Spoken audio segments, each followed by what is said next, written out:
안녕하세요. 오렌지3로 배우는 데이터 분석 머신러닝 시간입니다. 오늘은 화면 시작이 다르죠. 우리가 지난 시간에 해봤던 IO와의 직감 예측하는 거 있었잖아요. 리그레션. 그래서 그 리그레션을 나타내는 여러 가지 테스트 스코어, 성능 지표들이 있었는데 그 지표를 해석하는 방법에 대해서 알려드리려고 합니다. 리그레션의 성능을 나타내는 지표에는 첫 번째 MSE, Mean Squared Error라고 부르는 지표가 있었어요. 여러분 이거 딱 느낌 보면 아시겠죠? 뭔가 평균이고요. 그 다음에 제곱을 했고요. 에러, 오차가 있는 거네요. 이런 건 어떤 거라고 생각하시면 되냐면 각각의 데이터들과 이렇게 회귀 분석으로 나타낸 회귀선이 있겠죠. 그 사이의 오차들을 모두 다 계산합니다. 근데 그냥 계산하는 게 아니라 제곱한 다음에 평균을 계산하는 거예요. 말하자면 오차들의 제곱값의 평균이라고 생각하시면 되고요.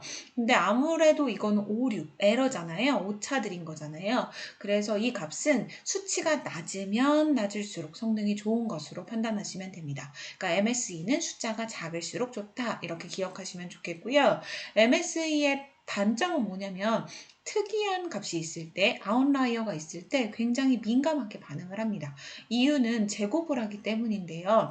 제곱을 하면 아시겠지만 1보다 작은 숫자는 더 수치가 작은 것처럼 표현이 되고 1보다 큰 숫자는 제곱을 하는 순간 수치가 훨씬 더 큰 것처럼 표현이 되죠. 그래서 특이치에 대해서 굉장히 민감한 경향을 가지고 있다는 거.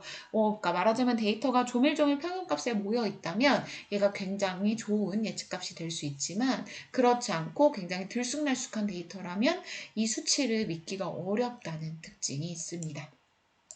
자, 두 번째는 RMSE. 아까 MSE였는데 거기 앞에 루트만 붙은 거 보이시죠? 맞아요. 정확하게 아까 바로 그 제곱, 오차들의 제곱의 평균에 루트를 씌운 거라고 생각하시면 됩니다. 오차들의 제곱값과 평균, 다시 말하면 MSE의 루트 씌운 거고요. 역시나 이것도 에러이기 때문에 숫자가 작을수록 성능이 좋은 걸 알 수 있습니다. 왜곡된 수치를 루트로 한번 풀어주기 때문에요. MSE에 비해서는 아웃라이어에 덜 민감한 특징을 가지고 있다고 보시면 좋을 것 같아요. 그래서 MSE는 그냥 단순히 제곱한 것들의 오차들의 제곱값의 평균, 그리고 이거는 루트를 씌운 거. 다시 말하면 우리가 알고 있는 개념과 연결지어 보면요. MSE는 약간 분산 같은 개념이고요. RMSE는 표준 편차 같은 개념이라고 생각하시면 좋을 것 같습니다.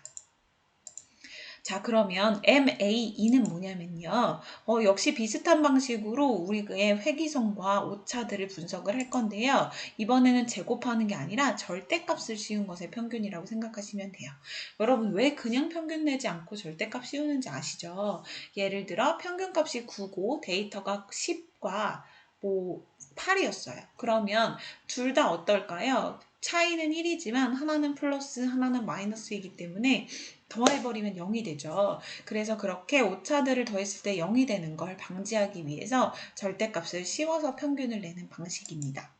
오차들의 절대값 평균이고요. 역시나 이것도 오차이기 때문에 숫자가 작을수록 성능이 좋다는 특징이 있습니다. 그리고 아웃라이어의 민감도가 상대적으로 MSE에 비해, 다시 말하면 제곱을 한번 한 거에 비해서는 낮은 특성이 있어요. 근데 데이터 스케일에 의존적이라는 특징이 있대요. 근데 이거는 MSE도 마찬가지인데요. 어떤 말이냐면 예를 들어 10억짜리 집이 있고요. 8천만 원짜리 집이 있어요.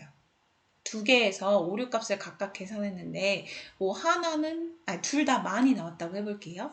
자, 그러면 10억에서 만인 거랑 8천만 원에서 만인 거랑은 좀 차이가 있겠죠. 그래서 데이터 스케일이 원래 처음에 얼마나 데이터였냐에 따라서 이 값이 굉장히 유동적으로 해석이 될 수 있다는 거, 그래서 해석을 할 때 주의를 기울여야 한다는 거 정도로 이해하시면 좋을 것 같습니다. 그 다음에 마지막으로 R2라고 보이지만 우리는 R2라고 읽어야 되고요. 얘 이름은 결정계수라고 기억하고 계시면 좋을 것 같아요. 역시나 오차를 생각하는 방식인데요. 얘가 조금 더 복잡합니다. 어떤 개념이냐면 이거는 각각의 데이터와 그 평균의 차이의 제곱합이라고 생각하시면 되고요. 이거는 우리가 새로운 회귀선을 만들죠. 새로운 회귀선과 그 다음 원래 데이터의 평균의 차이의 제곱합, 이거에 대한 비율이에요. 비율. 오호, 어렵죠? 자, 그럼 이걸 우리가 부를 때 회기제곱합, 총제곱합이라고도 부르는데요. 이 비율이 같으면 같을수록 예측이 잘 되는 거잖아요. 그래서 1에 가까울수록 정확도가 좋다라고 생각하시면 됩니다. 그리고 상대적으로 데이터 스케일에 덜 의존적이어서요. 막 데이터가 크거나 작거나 별 상관없이 R스퀘어 수치는 사용을 할 수가 있어요. 그래서 상대적으로 모델의 성능을 좀 더 쉽게 파악할 수 있는 데는 R스퀘어를 많이 쓴다라는 걸 기억하시면 좋겠습니다. 그럼 우리가 지금까지 한 거 간단하게 복습을 해보면 MSE, RMSE, MAE 이 세 가지는 어쨌든 오차에 관련된 수치이기 때문에 수치가 작으면 작을수록 더 좋은 성능을 나타내고요. 그다음에 R스퀘어는 얘네 둘의 비율이 같으면 같을수록 좋은 거기 때문에 1에 가까울수록 정확도가 좋은 거라는 거 기억하고 계시면 좋을 것 같습니다. 자, 다시 오렌지3로 돌아와서 우리가 이제 테스트 스코어의 의미를 알았으니까 이걸 한번 분석해 보기로 해요, 여러분. 여기 보시면 우리가 MSE, 다시 말하면 편차들의 제곱합, 오차들의 제곱합의 평균이었죠. 이 값은 어떻다고 했어요? 맞아요. 작으면 작을수록 좋다고 했어요. 근데 이걸로 한번 정렬을 해보면요. 리니어 리그레션 엘라스틱이 가장 작군요. 오, 이 MSE 기준으로 봤을 때 얘가 가장 좋고요. 그 다음에 RMSE, 루트 씌운 값이죠. 얘도 엘라스틱이 가장 좋아요. MAE도 작을수록 좋다고 했죠. 요 값은요. 랜덤 포레스트가 조금 더 낮아서 좋군요. 그런데 R2 기준으로 R2는 1에 가까울수록 좋기 때문에 내림차순 정렬해 볼게요. 그러면 요거는 역시 엘라스틱이 좋군요. 그러면 총 4가지 지표 중에 3가지 지표에서 엘라스틱이 가장 좋은 것으로 지금은 확인이 되고 있습니다. 그래서 여러분 나중에 이렇게 프리딕션을 할 때 만약에 여러 개의 예측값이 다르다면 엘라스틱이 제일 좋은 게 아니야? 라고 생각해 볼 수도 있다는 거예요. 그래서 그거에 대해서 한번 오늘 판단해 보는 거였습니다.